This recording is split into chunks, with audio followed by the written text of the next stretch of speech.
And now, a special edition of ABC's 2020, America in Crisis. Tonight, a special live edition of 2020. Please, over there. Come on. Work for me. America on Edge, the ambush in Dallas. Don't shoot. Don't shoot. Tonight, a country reeling after a peaceful protest in Dallas turns into a deadly scene. Officers targeted and shot one by one. Got one officer down. One officer's down. This was a well-planned, well-thought-out, evil tragedy. In a matter of minutes, 5 Dallas officers are dead, 9 others wounded, including bystanders. Who were the fallen? The sniper telling SWAT teams he was aiming for whites. Did he use his training from the military? Tonight, a national conversation about race, about police relations, about gun violence. Officers shaken. This evening in several cities told to head out in pairs. He's licensed to carry. On Wednesday, a white policeman killing a black man at a traffic stop. Sir, he was just getting his license and registration, sir. A day earlier, another killed outside a Baton Rouge convenience store. African-American parents telling their children how to react to the police. It could have been you. It could have been you or you or you. Cell phones and body cams now revealing a grainy, blurry narrative of fear on both sides. A special edition of 2020 begins now. And as we come on the air tonight, you are looking live at a makeshift memorial right here in downtown Dallas. Flowers and messages left on 2 police cars outside the police department here. As members of this community come out in support of the officers lost, we were at that tribute today, met a grandmother who was at that peaceful protest last night, but who also felt it was important to bring her grandsons to see those patrol cars, to remember the officers who were fallen here in Dallas overnight. Good evening, everyone. I'm David Muir here in Dallas tonight. And I'm Elizabeth Vargas in New York, and we're here tonight live because of the events of the entire week. They have us all searching for answers. 2 black men killed during what should have been routine encounters with police, and then chaos and bloodshed in one man's violent retribution for those deaths. All day long, David's been on the ground in Dallas, where developments have been fast-moving. David? And Elizabeth, here's something that helps to put this in perspective. So far this year, the number of fatal shootings by police officers has risen over this time last year. But in the same period, so has the number of officers killed in the line of duty. Theirs is a dangerous job. And fear and outrage really on both sides seems to be fueling an endless cycle in this country, with many now demanding change after a deliberate plot here in Dallas to kill police officers overnight, one by one. Flags and flowers for the fallen. Police cars covered in makeshift memorials. A city, sadly, in need of comfort. Deep in the broken heart of Texas tonight. A dark hour for Dallas. It all began at 7 o'clock last night. A large demonstration gathering in Belo Garden, a park in downtown Dallas. No justice. No peace. No justice. No peace. Demanding change after police killed black men in Louisiana and Minnesota this week. For nearly 2 hours, everything running smoothly. Dallas police post photos and video on social media, handshakes and smiles with the protesters. The crowd estimated at 800, with 100 officers watching over. And then, just as darkness falls, you can see the moment when one protester realizes something had gone terribly wrong. And the peaceful march turns into a panicky scramble for safety. The first crack of gunfire. Some thought it was fireworks left over from the 4th of July earlier this week. Please, over there. Come on. It wasn't. Police radio broadcasting out the chilling warning. Shots fired, officer down. We got a guy with a long rifle. We don't know where the hell he's at. SWAT officers on floor 2. They're taking fire with the suspect shooting at police. The killing is not random. In the bullseye, the police.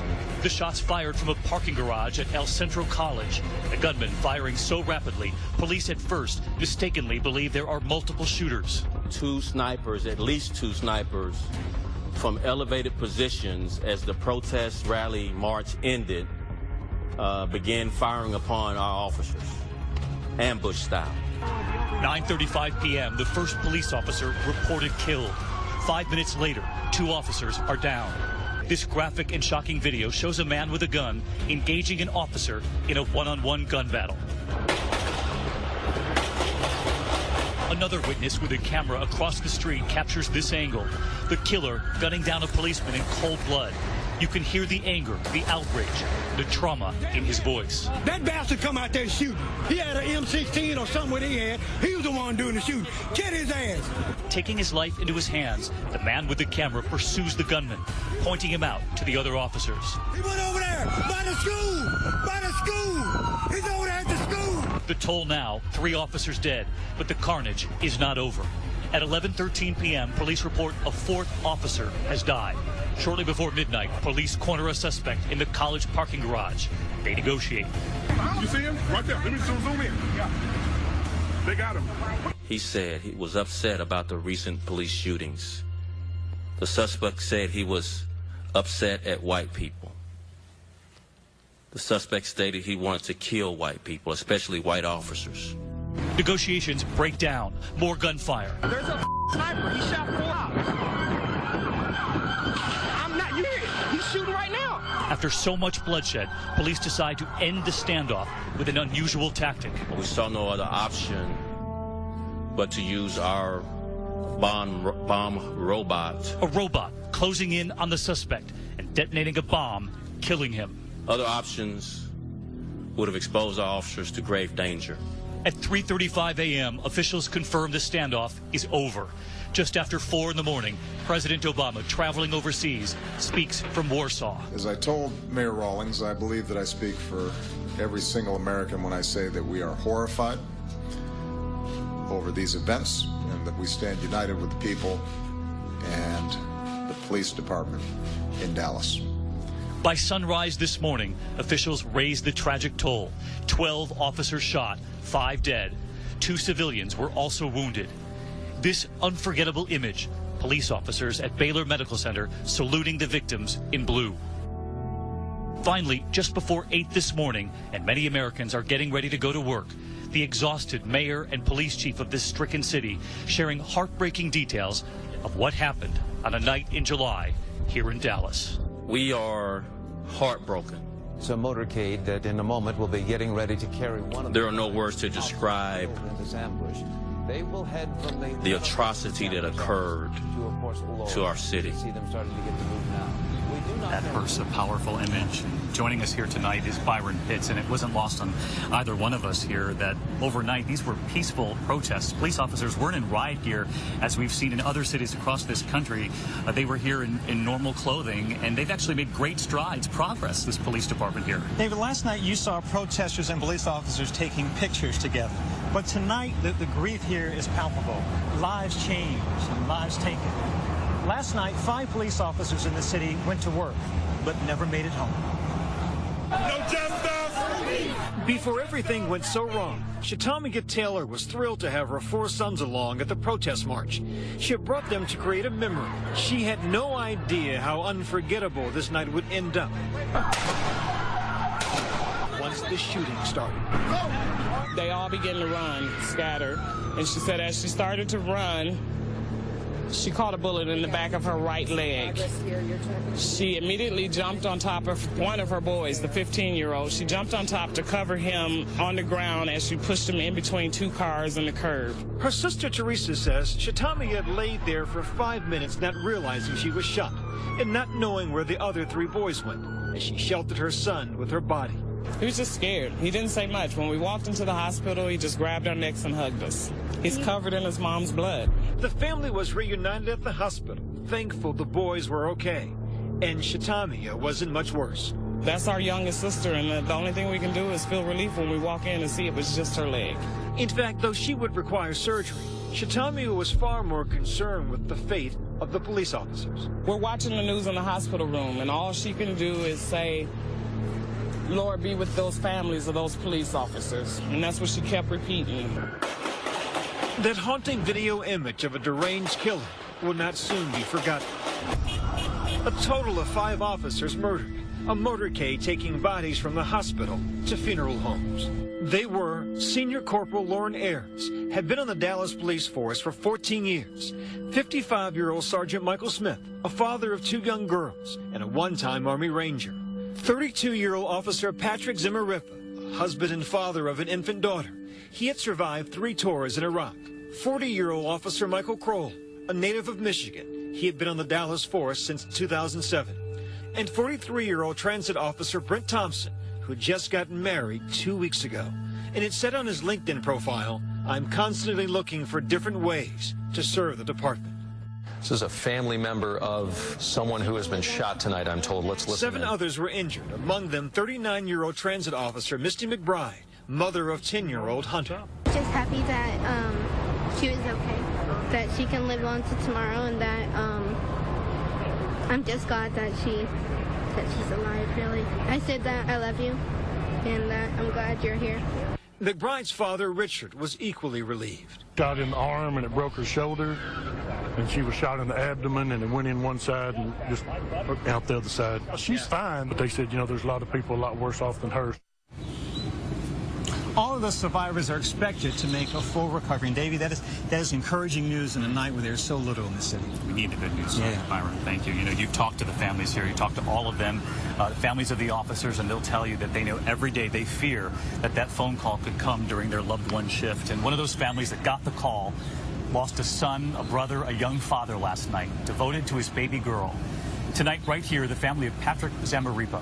He wanted to be a police officer since he was a little boy, and his mother and his sister talked to me just a short time ago. Valerie and Laura, thank you so much for joining us. And of course, our thoughts and prayers are with you tonight after the loss of Patrick, your beloved brother and your son. And Valerie, I know that your son wanted to be a police officer ever since he was a little boy. Tell us about it. Yes, ever since he was a little boy, he talked about becoming a police officer. And that was his dream, and he fulfilled his dream. Laura, do you remember your brother playing around the house, pretending and hoping one day to be that officer? He got his jump start as being a military police in the Navy. You were the one who helped suggest to him that perhaps he should join the military, and he became quite accomplished in Special Forces for the Navy.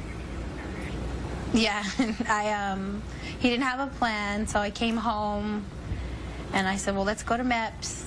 Get you enlisted, you can be a military police, and that'll put you in the right direction. And sure enough, he ended up loving it.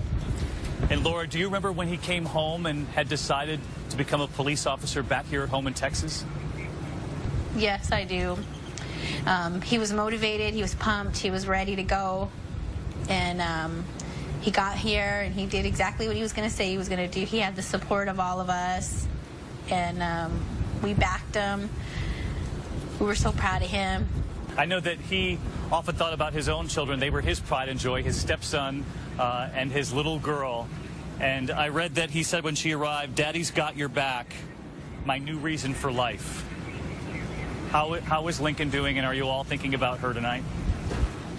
Oh, yes, most definitely. She's on our mind and in our prayers.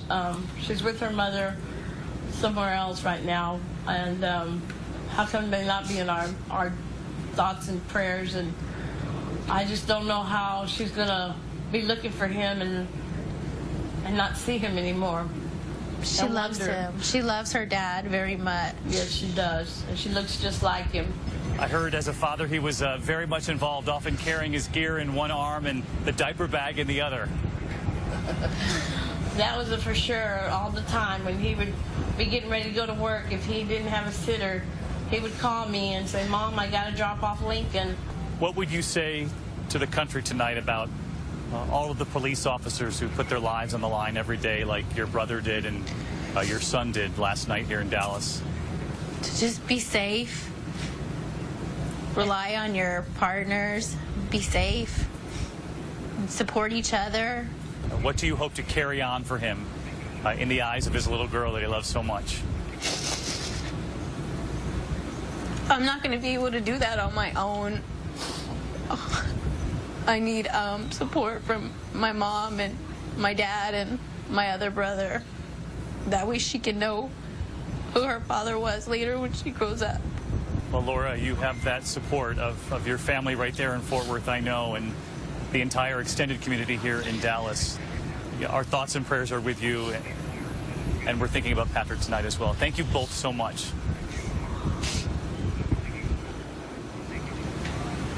Thank you.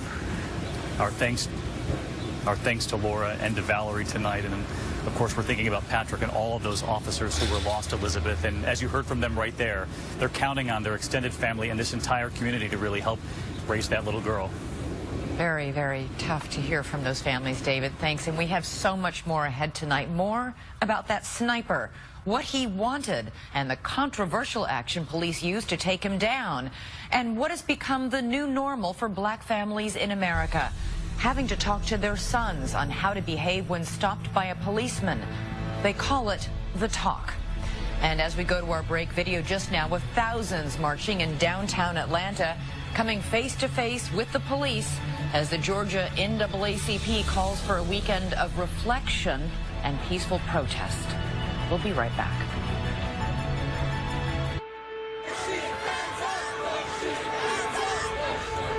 Back now with our live special edition, and in London today, people marching for Black Lives Matter, one of 3 planned marches in the British capital. And we're back with tonight's special live edition. In a politically charged time just before 2 conventions in this presidential election, with outrage and fear across the country, we have some answers tonight on who the sniper was.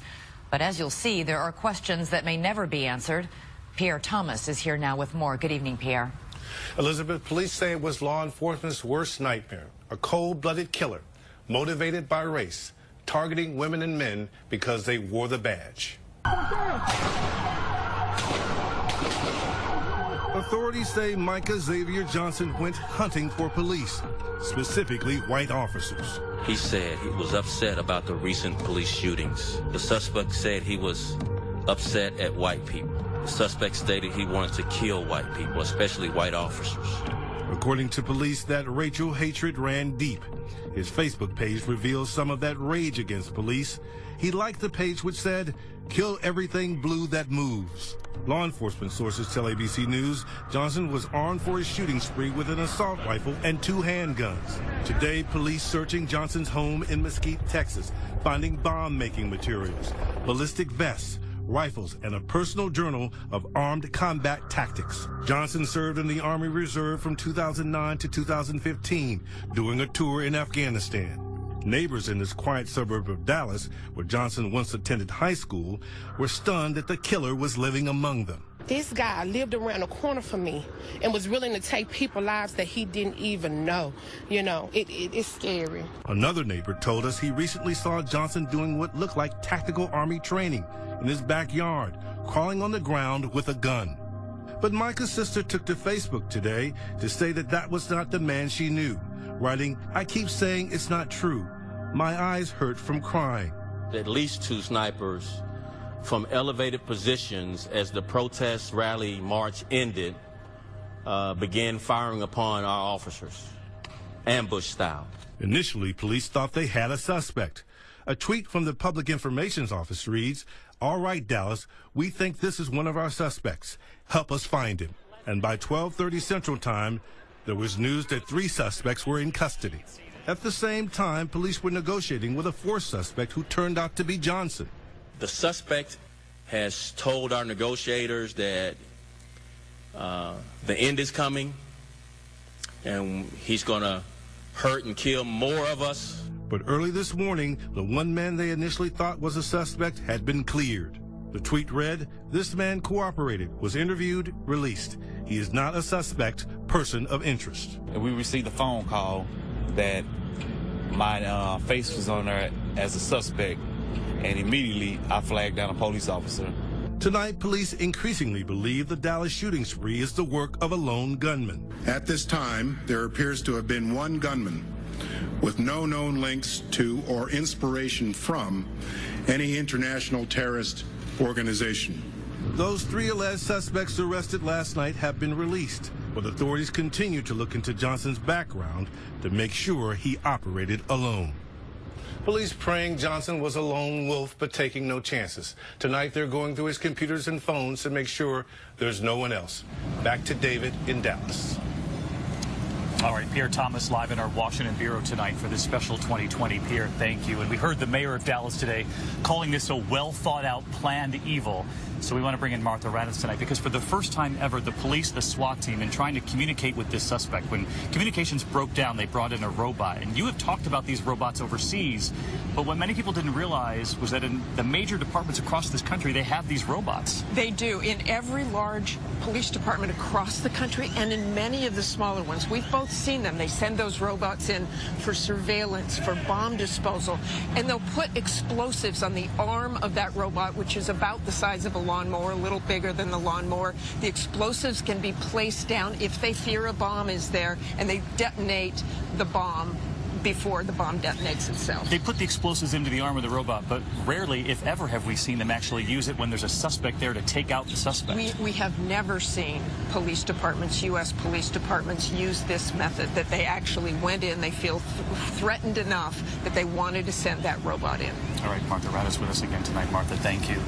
And, you know, the marchers in Dallas were reacting to recent events. 2 black men shot by 2 different police departments this week, one in Baton Rouge and one in Minnesota. And, Elizabeth, this was all because of what began earlier in the week. That's right. On Wednesday, it was at a traffic stop. We were told in that live Facebook post it was all because of a broken taillight.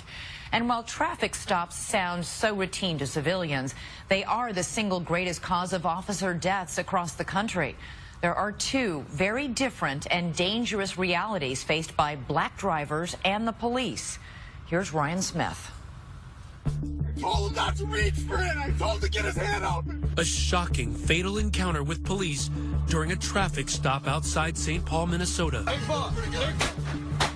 Another in Baton Rouge, Louisiana. Just 2 high-profile, apparently unjustified shootings of black men that have left many African Americans frightened, fearful of those who are sworn to serve and protect. It's like it's open season for African American men. And traffic stops also claiming the lives of more police officers than any other police shootings. The belief that black Americans are at greater risk from police isn't just perception, it's reality. That's according to a study released just today that showed African Americans are far more likely than other groups to be victims of use of force by police. It's not even a question of whether or not I think that they're treated, African Americans are treated differently.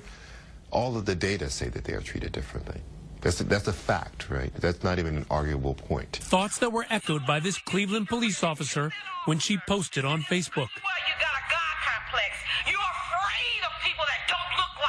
On the other side of the equation, police officers around the country who have to patrol communities where they may be looked on with suspicion and hostility. A situation can turn from good to bad in a second. So you always have to look out for that. Officer Richard Palladino of Paramus, New Jersey knows this all too well, but focuses on his job. Some people trust the police, some people don't trust the police. It's all, I guess, based on your perceptions of them. Does that affect in any way the way that you do your job? No. You have to do your job the same every day. Do you fear for your safety when you get in a police car? No, I don't fear for my safety. It's not something I'm constantly thinking about. You do realize that it is a dangerous job, absolutely. Do you bring in any assumptions or any past beliefs about people when you do your job to try to assess the situation? No. I don't know that person most of the time. I don't know that person, so I can't judge them for something in the past if I don't know about their past. The tragic litany of questionable shootings and the community outrage that follows has led some police departments across the country to take a hard look at their policing tactics. The idea that you could have a training program that could reorient officers' sensibilities back to the nobility of the job and away from fear and self-preservation at all costs, that's enormous. Ironically, in Dallas, the police department has led the way in retraining its officers, using this reality-based training to attempt to de-escalate situations instead of coming in with a heavy hand. I want to brag just for a second for if anybody hasn't heard us say this. This police department trained in de-escalation far before cities across America did it. We are one of the premier community policing cities in the country. And this year, we have the fewest police officer-related shootings than any large city in America. But all of that retraining will do little to ease suspicion of the police among many African Americans until they say fundamental issues are addressed. Why people of color seem to be dying at the hands of police officers at alarming rates. How to ease the fear of the police in communities of color. I do get a sense of fear and a sense of alertness that they're around me. And that's something you're not supposed to be feeling when a police officer comes into your area or enters your space. In the wake of the attack, officers in New Jersey have been urged to limit wearing police insignias and apparel while off duty. And while the country mourns the loss of the officers in Dallas, many hoping that deadly ambush doesn't overshadow discussions of how to resolve issues of mistrust between people of color and the officers that serve their communities. And those are such huge issues. And you've got to wonder about these officers. And we know that the leading cause of death for police officers happens if they happen in traffic stops. How quickly you must go from 0 to 100 on the anxiety scale. The officer you're with said he's not anxious, but clearly something goes like this. And I asked him about that, but what he said is he relies on his training, that he doesn't have that hair trigger sense to him, because for him, it's rely on your training, focus on the job, don't have biases on people. You don't know them. You simply go, you do your job, and that's the best way to keep safe. All right, Ryan Smith, a discussion that will continue across the country, I'm sure. And when our live special edition continues, a message from the woman who was at the center of the swirling events, that cool-headed woman who went live on Facebook seconds after the man she loved was shot by police in Minnesota in that traffic stop.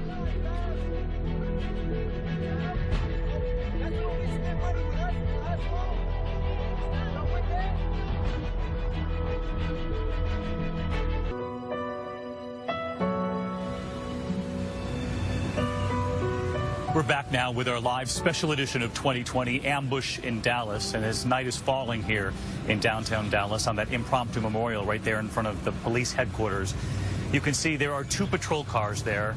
And all day long, people from this community have been showing up with flowers, with letters. Families have written letters about the importance of the police officers protecting their communities, and people embracing there tonight outside those cars, and photographers capturing the images for this community. It all comes after the events of this past week seeming to collide into a perfect storm of fear in many communities, fear about the injustices they've witnessed, and fear for many of the officers out on the beat. One of the most chilling scenes this week has now been seen by millions when a young woman pulled out her phone and live streamed on Facebook for several minutes after a deadly police shooting. Her boyfriend had just been shot in the passenger seat right next to her.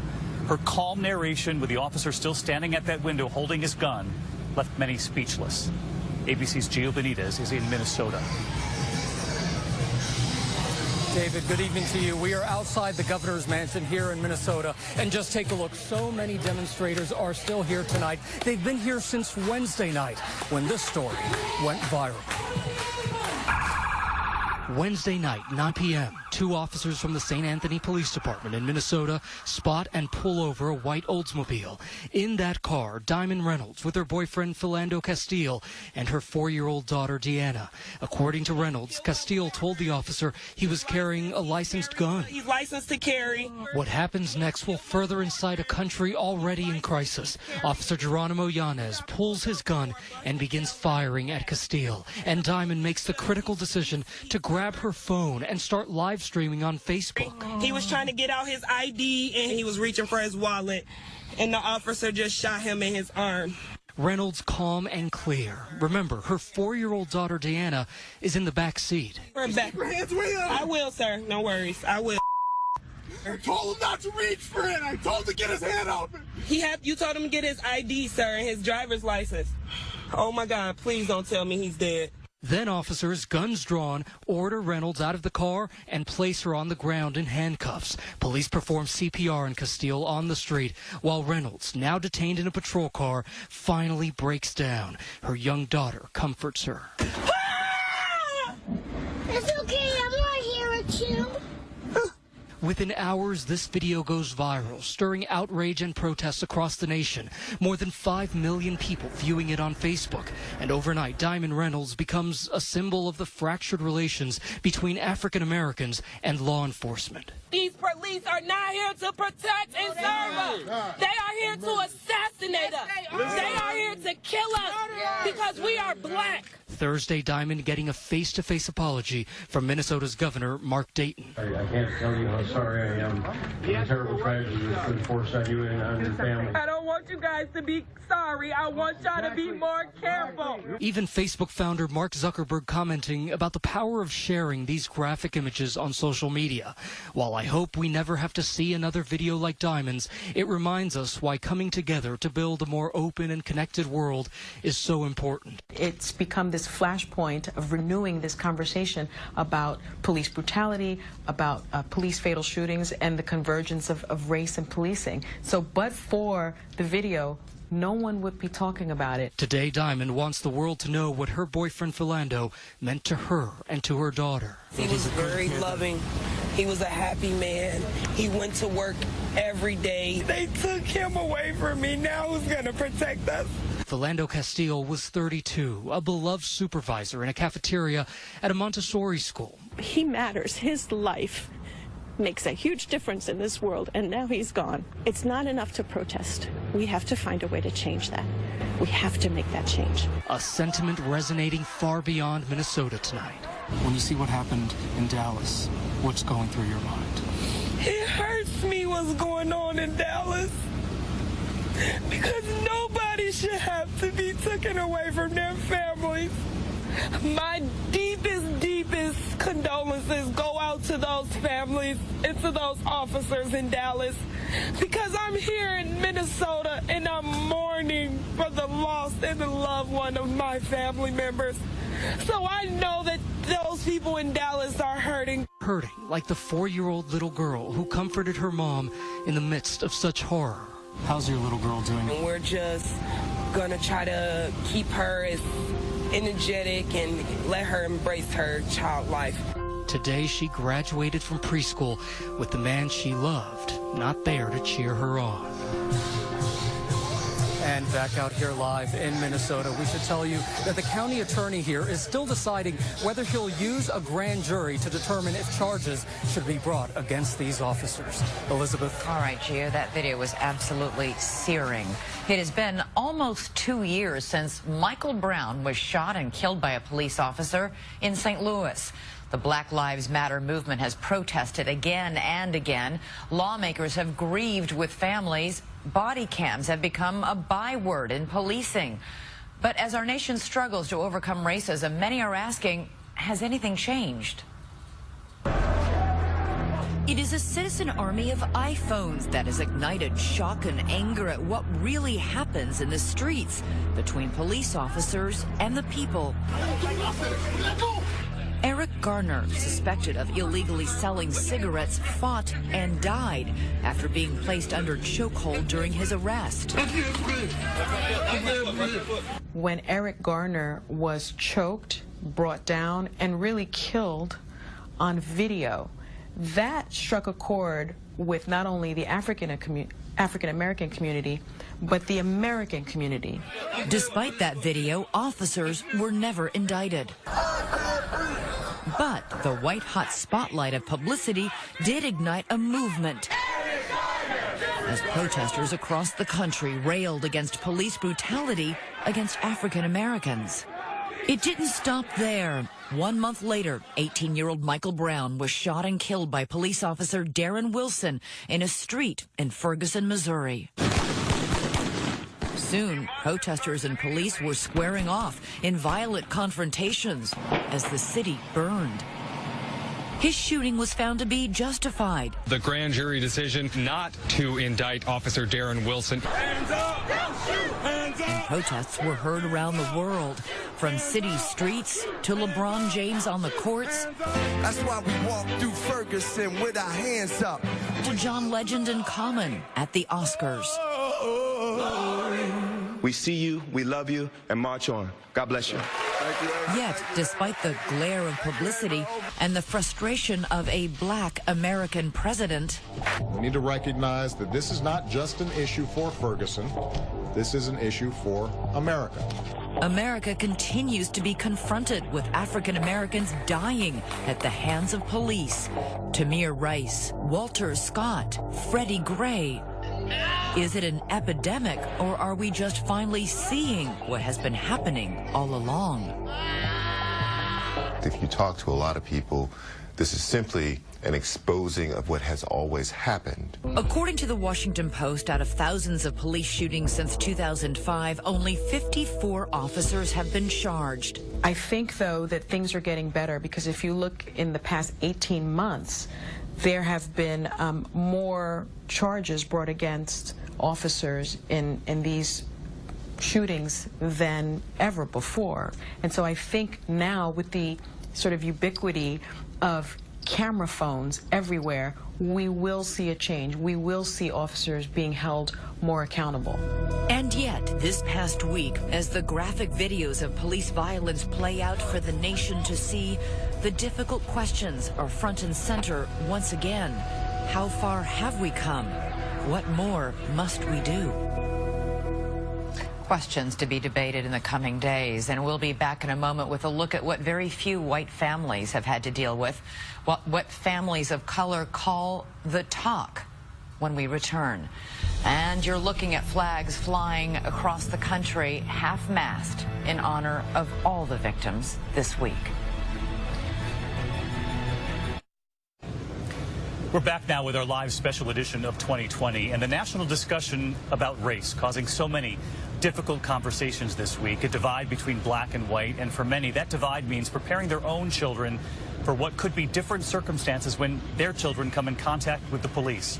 Our ABC colleagues were talking about it today, as perhaps some of you at home. Sunny Hostin sat down with her friend author Lawrence Otis Graham for an unfiltered talk about having the talk, about appearance and perception. Let's talk about the uniform. I didn't know until Trayvon Martin got shot that the hoodie was something that children, black children, shouldn't wear. And I remember when my son was about 9, I felt that he needed a uniform so that he didn't appear to be threatening. So he always has khakis on, a polo shirt. So you spoke to ABC a few years ago about this uniform that we both have our children wearing. It's no hoodies, it's no dark clothes. My boys know that they've got to be khaki pants. We don't do sweatshirts with words and names on them. This is really casual for them. They don't do the t-shirt thing. Has the uniform changed?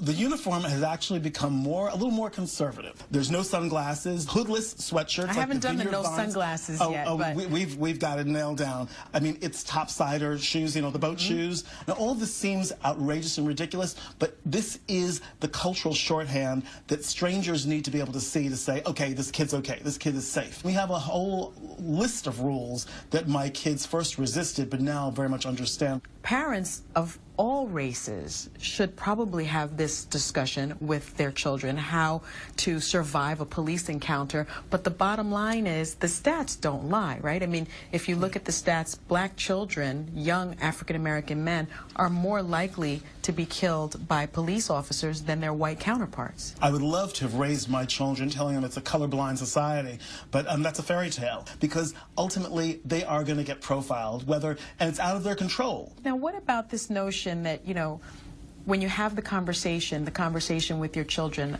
about race and policing, that you are having a biased conversation and you're racist and you're part of the problem for making your children distrust police? Right. In our family, our view is, and I'm saying this as someone who's chair of the county police in my local police, and I know how hard they work, and I know how dangerous their job is. And most of them are wearing that uniform because they want to help people. Absolutely. And because they're just good cops. And they are not looking at race, they're not looking at gender, not looking at ethnicity, but for those rogue cops that are, I say better not to have any interaction with them than to have even a neutral interaction. Socioeconomics don't seem to matter when it comes to race and policing. It's more about bias. Exactly. You cannot bias. buy your way out of in any way. And although I know that I have this armor for my kids, to these different clothing, but you really can't buy your way out of the possibility of being mistaken as a criminal when you're a child or a young person of color. It's an eye-opening discussion, and I want to bring back in Nightline anchor Byron Pitts, because you and I were talking about this earlier. It's a very real thing. You've got 6 kids. Yeah. Your baby's 23. Yeah. But you've had this talk multiple times through the years. It's the conversation my mama and uncles had with me. It's the conversations I've had with my children. And it's real. It is about surviving the situation. But I also tell my children what Congressman John Lewis from Georgia told me. America isn't what it should be, but isn't what it used to be. That we've come far as a nation. And I also think about what Maya Angelou in her poem, Still I Rise. And I tell my kids, you are the hope and the dream. Be positive, but you got to be alive. And a lot of these kids want to be future police officers. We can't forget that, too. And I was just talking with friends of mine this week who said they've talked to their own kids about when you encounter the police, err on the side of caution. Give in to the arrest. Deal with it later. But don't try to ratchet up this situation, which is a very hard thing to do, especially if you're young and you're prone to anxiety and hormones. Those situations are so unpredictable. I had a conversation just a few nights ago with my 23-year-old daughter, who a college-educated young woman, rainbow of friends, weeping, burdened by this. But again, I had the conversation with her my mama had with me. Baby, do what you got to do to stay alive. All right, Byron, thanks so much. And continue the conversation with us on Twitter. Use the hashtag ABC2020. And our special edition will be right back. Elizabeth and I with some final moments as we watch that memorial grow right here in downtown Dallas, outside police headquarters, the crowd growing by the hour. We'll be right back. And after a violent and wrenching week, that is our special edition of 2024 tonight. I'm Elizabeth Vargas in New York. And I'm David Muir here in Dallas. So we leave you tonight with the images from this city, determined not to forget the officers it lost and determined to show its solidarity as it moves forward. For Elizabeth and all of us here,